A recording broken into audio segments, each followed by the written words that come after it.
This is the WGBH Forum Network.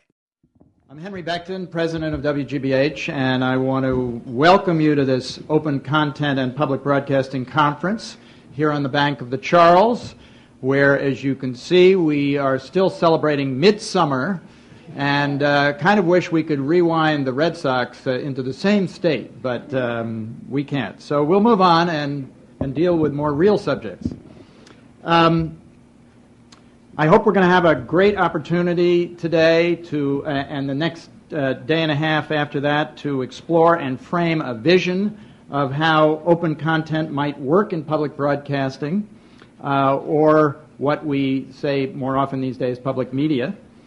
And let's start with a common definition. You probably are familiar with it, but open content is defined as the digital distribution of materials free of charge, free of some licensing restrictions, and available to users to copy, reversion, and redistribute.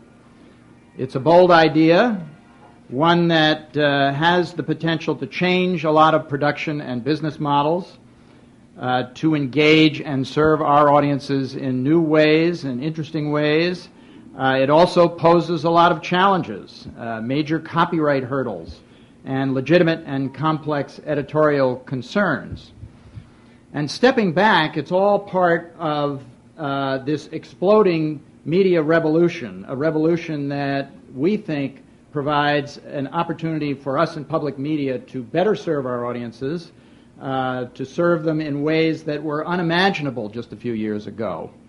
One of my favorite cartoons is up on the wall of a professor not too many yards away from here, Everett Mendelsohn, who teaches the history of science at Harvard.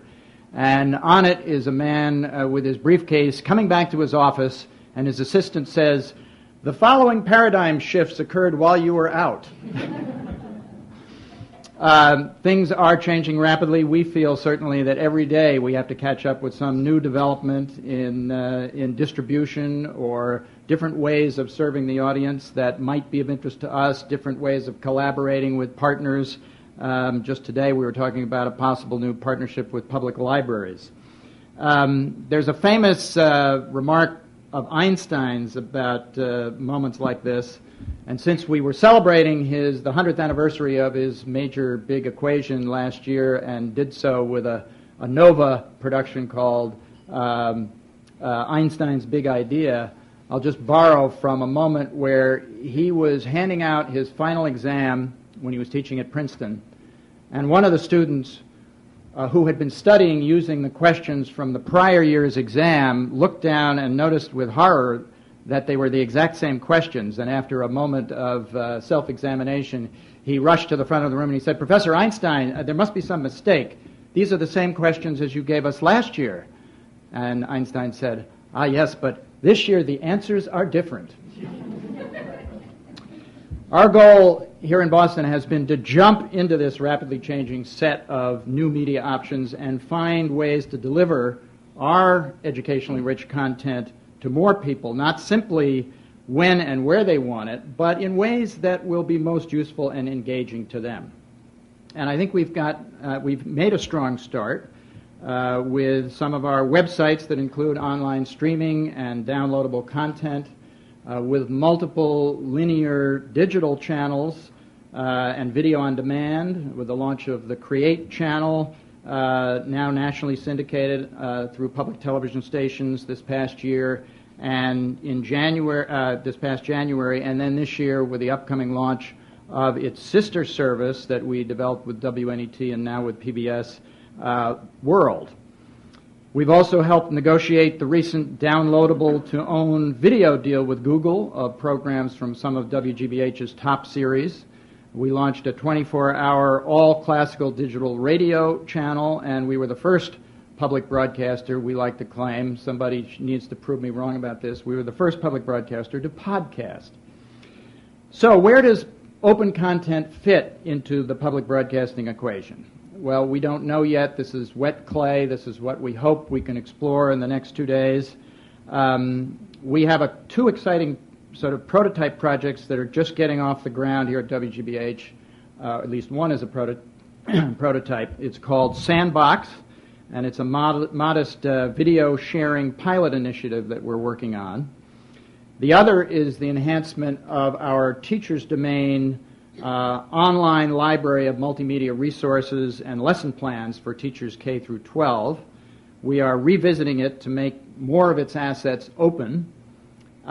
This effort is being generously funded by the Hewlett Foundation, which along with the Corporation for Public Broadcasting is also the driving force behind this conference. I find this all personally exciting because it's reminiscent of my early years at WGBH in the 1970s, when we were inspired by a similar mission to democratize the tools of media. And one of my first assignments was to invent a new television series with as few constraints as possible for all comers to participate. It became a public access series we call Catch 44. Its goal was to put the tools of television in the hands of anyone as long as they would agree to abide by a few simple rules, not unlike the Creative Commons rights agreements. The BBC then created their own version called Open Studio, patterned after ours. After all, as Jim Lehrer says, imitation is the sincerest form of television. And then other broadcasters around the world picked up this idea as well, and it eventually led to public access channels on cable TV. So I feel like these days my career is beginning to come a bit full circle. In the next 2 days we're going to cover a lot of ground, ask and explore a lot of questions.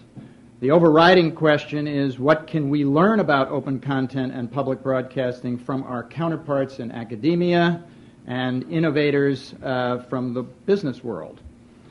We also want to know, how do the lessons of the extraordinary success of MIT's Open Courseware Initiative and the Creative Commons rights agreements apply to public broadcasting?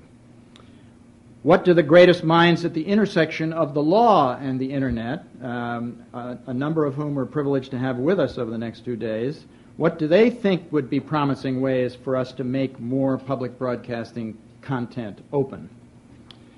And what are the business models? There are some early success stories out there that fly in the face of conventional wisdom that demonstrate that if you let people play with video clips for free, they may actually be more interested in your product and more willing to pay for it than otherwise. How would that model work in the context of public media? Another question, and I raise this with my journalist producer hat on, is how we can maintain the trust of our most coveted interviewees and sources if we can't guarantee the context in which their remarks might appear. Programs like the NewsHour or our own Frontline or World or regionally Greater Boston have become programs of record for many decision makers, and therefore they want to come on these programs. They feel that their views and positions will be fairly treated. Would our access to them and other newsmakers dry up in the service of creating open content?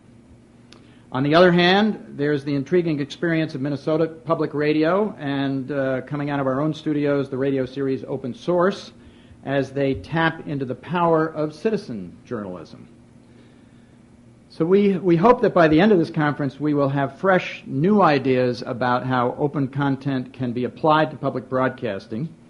And I also hope we'll identify some specific models to test that have the potential to increase our audience's engagement with our educational content as well as foster their own creativity. There are a lot of people I want to thank for making this conference possible. We are incredibly grateful to all of you who have traveled across the country, across the pond, in some cases simply across the river, all of you navigating the Big Dig tunnels or workarounds around those tunnels. We thank you for being with us today. The candle power in this room would light a city.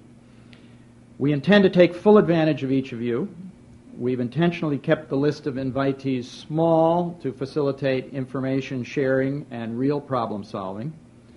We're grateful to Paula Kerger, the new president of PBS, who is a real champion of new media and its potential to expand our educational mission. She will be speaking to us this evening. We're also grateful to BBC's Paul Gerhardt, Director of Creative Archive, for agreeing to be tonight's keynote speaker. Paul is wrestling with some of the same ambitions and constraints that we are, but he's further along in open content, and in the open content process, I should say. And we're looking forward to hearing from his unique perspective as the BBC begins to make some of its media archives available for non-commercial educational use of this type in the UK. I also want to thank the Foundation representatives who are here today. Through the years, you have consistently recognized the importance of seeding promising new ideas in public media and helping to nurture their early growth. Open content may well be one of these ideas, and we appreciate your taking the time to learn more about it at this conference. I want to thank the Corporation for Public Broadcasting and the Hewlett Foundation for your real leadership in making this conference possible. And finally, I want to thank several WGBH managers who have devoted so much of their time, energy, and wisdom to putting this conference together. Our General Counsel, Sue Kantrowitz, and our Executive Producer, Judith Vecchione, and from our Foundation Department, Jessica Kazhin and Meredith Neerman, and Annie Valva from our Interactive Department. I probably left somebody out, but you've been great with the time and energy and thought you've put into this. One of the true philanthropic pioneers pushing and advocating for open content in the educational arena is the William and Flora Hewlett Foundation. And the program director for Hewlett's education program, Marshall Smith, who will be our next speaker. Before joining Hewlett in 2001, Mike served as acting deputy secretary and undersecretary for education in the Clinton administration, where among his many achievements, he helped define a new federal role in American education, one in which the federal government serves as a supportive partner to local districts and states as they seek to carry out standard-based reforms. Prior to working in government, Mike was a professor of education and spent 6 years as dean of the Graduate School of Education at Stanford University. He also was an associate professor at Harvard's Graduate School of Education and a professor at the University of Wisconsin at Madison, where he served as director of the Wisconsin Center for Education Research. Mike certainly is no stranger to Cambridge. He earned his undergraduate degrees, a master's, and doctoral degrees at Harvard, in addition to his teaching role. President Charles Eliot once said of Harvard, when he was complimented for making it such a storehouse of knowledge, he said, "I don't deserve the credit, it's the students. The freshmen bring so much in, and the seniors take so little out." But Marshall is an exception to that, and it is my pleasure to turn the podium over to Marshall. Thank you. Switch again, right? Well, thank you very much. When I hear the list of places that I've been or things I've done, it sounds as if I can't keep a job, and there's some truth to that, actually. I'm going to be talking a lot about what we call open education resources, which is a subset of open content. It is those resources that we see as related to teaching and learning.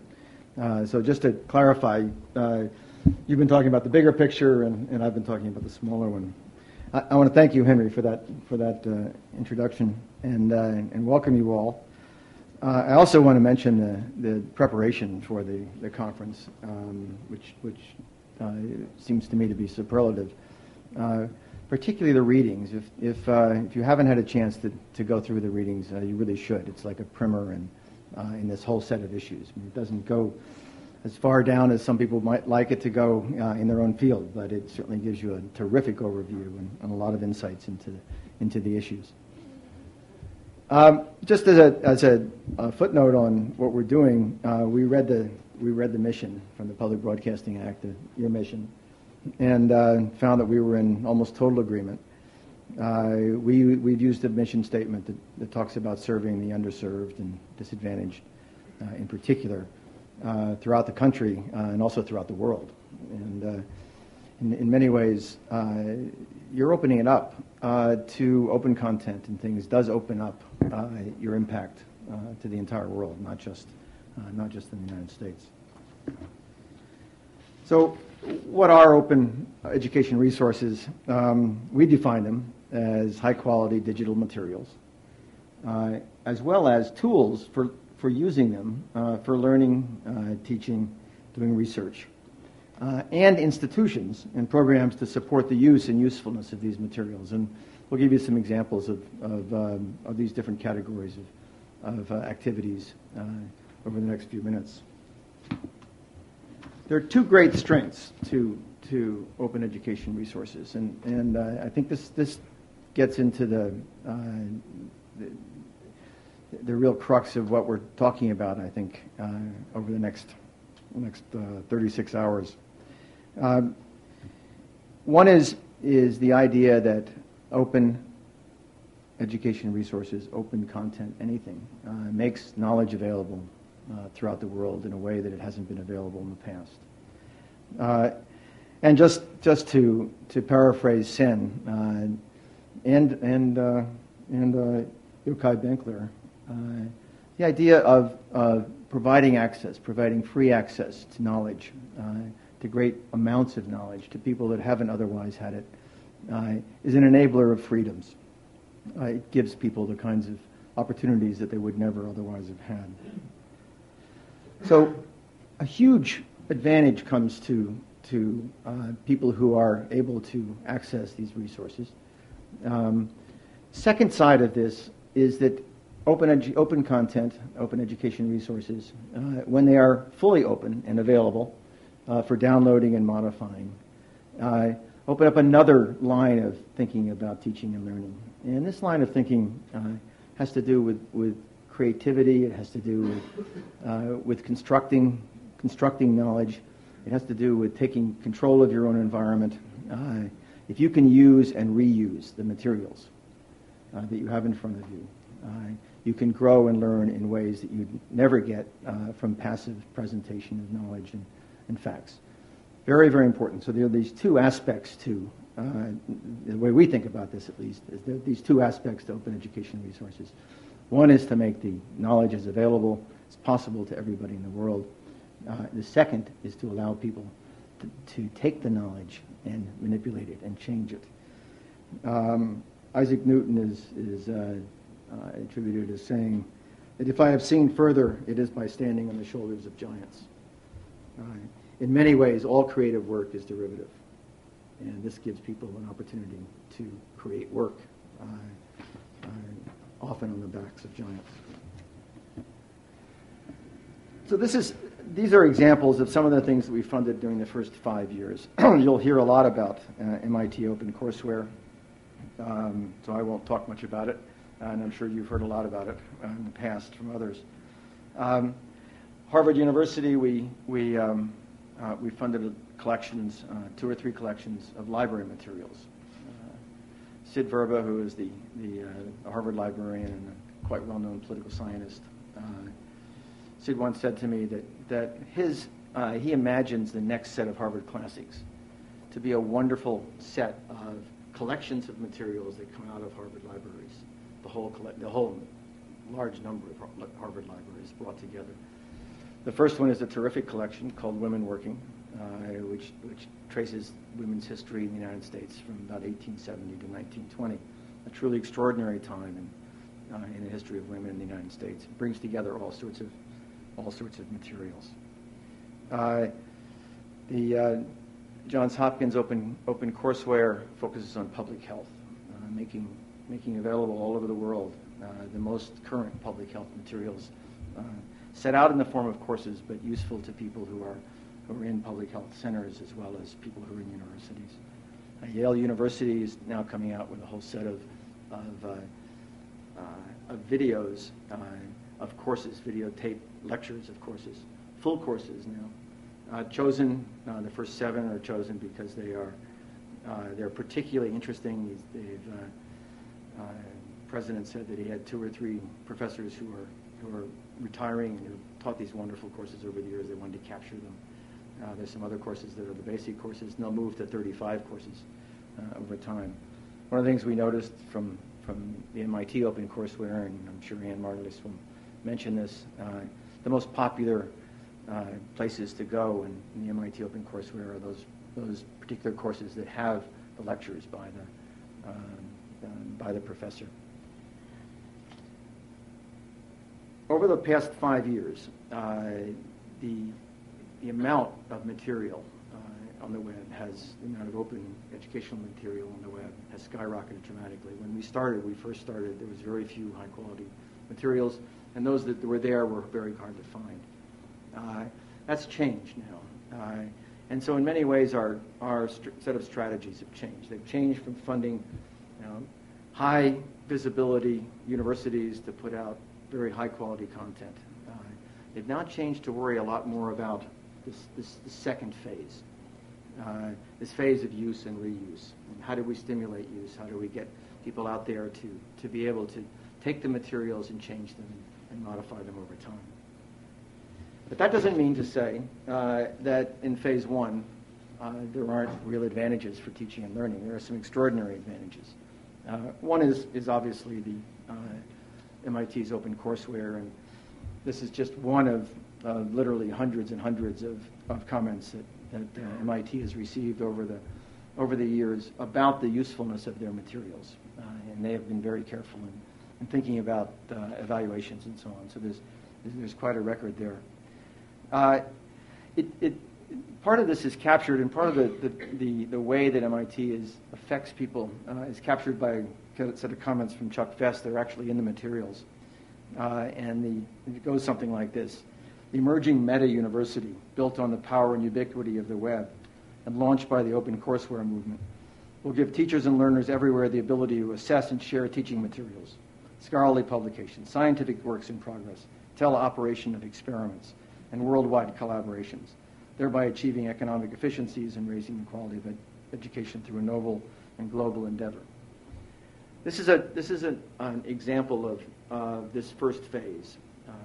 People aren't at that point actually manipulating the material they're getting, although they are interacting with the materials, and to some extent they're taking them down and changing them around, as Ann will tell you.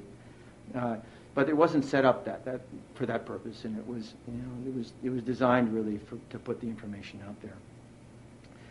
A second set of a second idea here comes through Carnegie Mellon, and just tell this story very quickly.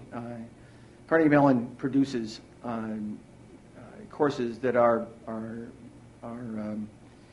they're called cognitive science driven courses. But they're also called cognitive tutors. Basically, they're building on this wealth of information that's come through cognitive science over the past 15 or 20 years. So the courses are put together. They have feedback loops in them where a student takes a little test, and then they get fed back to some other body of material if they failed on an item or two. And there's a lot of those loops in it. They're very fast loops. So they get a lot of instant feedback with a lot of reinforcement. Basically what's happening is that the cognitive tutor becomes a 24/7 personalized instructor for that student. Well, they've done some evaluations of this, and what they find is that students who just take the cognitive tutor do just as well as the students who take the lecture course. Not a much surprise. That happens throughout kind of the literature on distance learning. After all, you've controlled the nature of the students, you've controlled the amount of time, you've specifically controlled the content, and so you can't expect too much of a difference. But they did notice that some students were ending the course, that is, they'd finished the cognitive tutor course by the middle of October, and they'd started in the middle of September. So they were moving through this material 2 or 3 times faster than the people were in the regular course. And so we've asked them to do a set of little experiments to see if we can double or triple the speed of learning using the cognitive tutor. And imagine the impact that this could have if we find that in fact this one semester blocks that we've had in place for the last 70 to 100 years in most of our colleges and universities is really a tremendously inefficient device. That we could be teaching our students twice as fast, twice as much, and just as deeply. Okay, now imagine that also that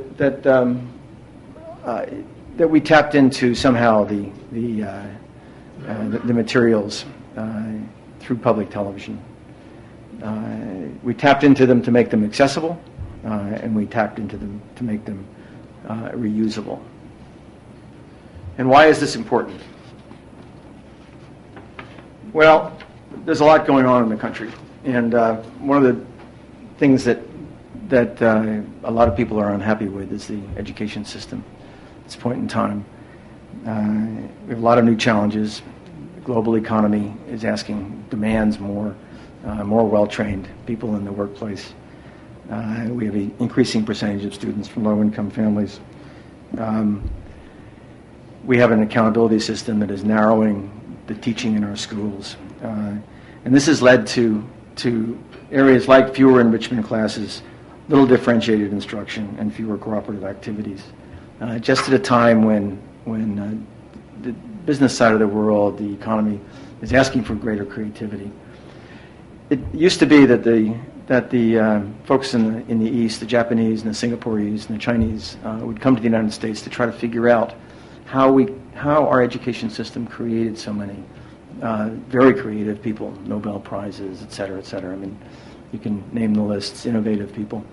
Now they're not coming any longer. And in fact, people are now going to Singapore to take a look and see how the Singaporeans are doing it. And they're studying it more deeply, and they're much more nimble about how they're approaching it.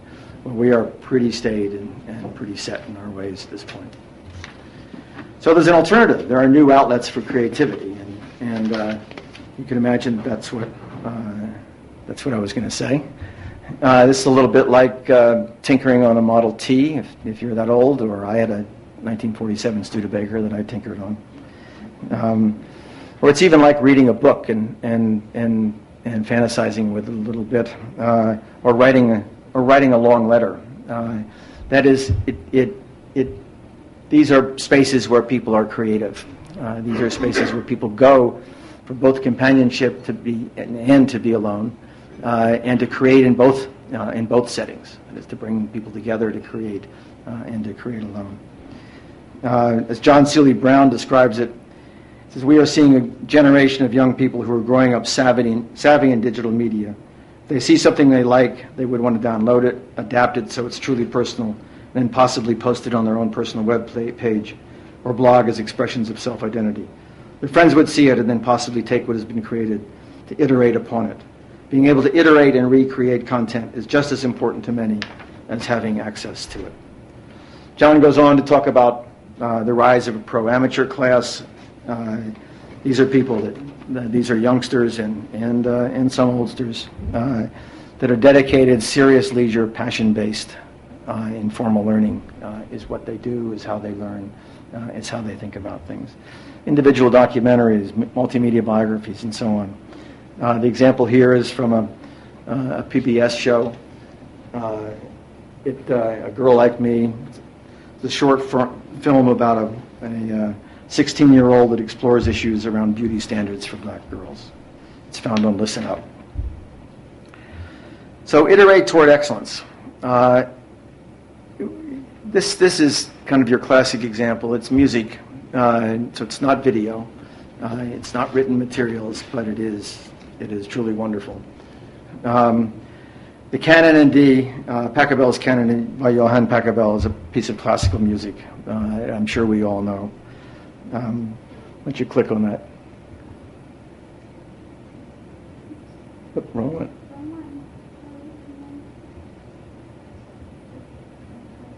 I'm glad she's doing it. It's a generational thing here. This is the original.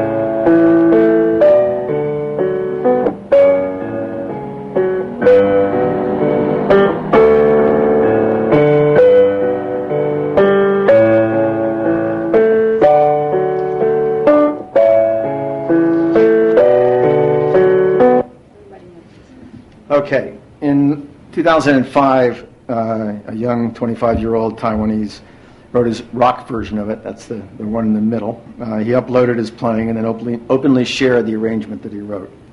8 months ago, a 23-year-old Korean who taught himself guitar with only 2 months of guitar lessons upstaged the Taiwanese with his nearly perfect version. He has since become a phenomenon on YouTube, a video sharing site. Most viewers applauded his video as a better version than the original one, According to a recent New York Times article, it has been viewed over 7 million times. Would you play it?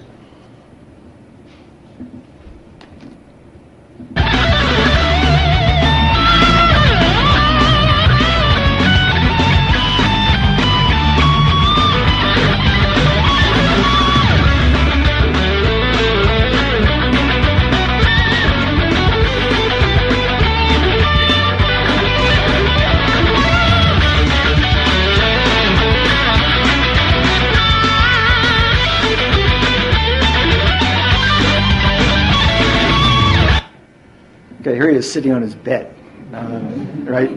While he's got up this rig. I suppose he's got one of those little tiny cameras, sticking off his computer. New York Times wrote about this, and I just want to read you a little bit about it because I think it's important to understand the depth of this and the sophistication.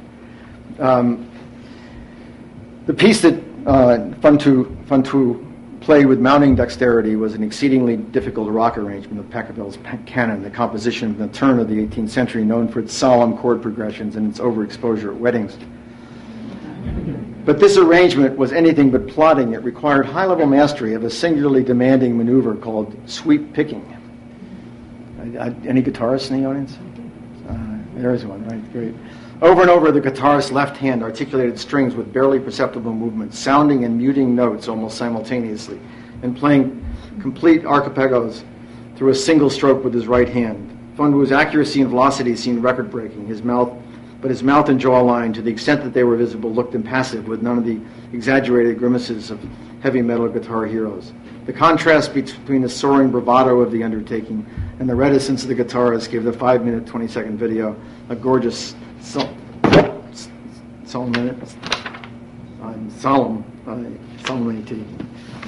Can't pronounce it. As one of the top 10 most discussed videos on YouTube, it has invited many challengers and even imposters. But more importantly, the discussion thread is peppered with questions from guitarists learning from each other the exact classical techniques used in this rendition. And the New York Times guy goes on to say, this process of influence, imitation, and inspiration may bedevil those who despair at the future of copyright. But it is heartening to connoisseurs of classical music. Peter Robles, a composer who also manages classical musicians, points out that the process of online dissemination, players watching one another's videos, recording their own, multiplies the channels by which music innovation has always circulated. Baroque music, after all, was meant to be performed and enjoyed in private rooms, at close range, where others could observe the musician's technique. That's how people learned to play Bach, Mr. Robles said.